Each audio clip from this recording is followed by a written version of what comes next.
Alright, y'all. Today we're going to be learning about balanced and unbalanced forces. So we've learned a lot about forces the past 2 days, but now we're going to specifically see how forces are going to determine the motion of an object. So may the unbalanced force be with you. First off, I'm going to start with our science star for this week in Alcorn. This was Crystal Lampton. Shout out to her. She's been doing so good this entire year. Comes in, works hard, head down, and is all business, and I really do appreciate that. In UConn, this was Olivia. She's had one of the best weeks she's had all year, and definitely want to shout her out. And in Richmond, this was Dayton Carter, also having himself an excellent week.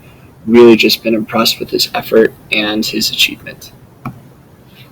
Shout out to the 100%ers from yesterday in Alcorn. This was Paris, Tamaj, Tanel, and Terriel.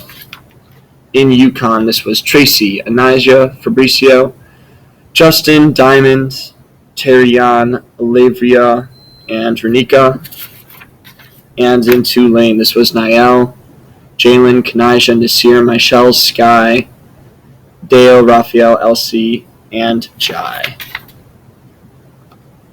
What are we doing today? Our essential question is, why do objects move? Our lesson objective, we will analyze the effect of an unbalanced force, and our homework is to finish our packet.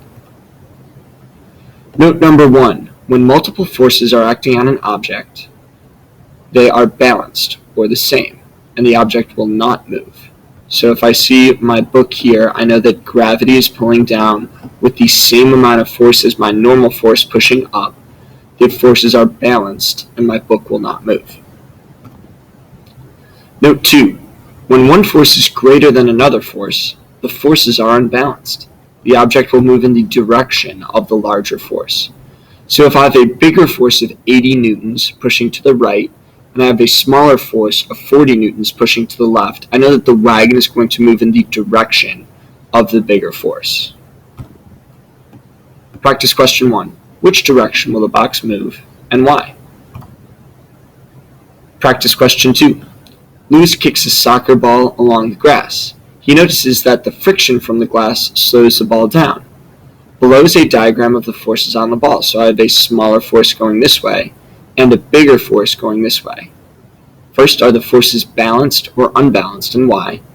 And second, which direction will the ball move, and why? Practice question 3.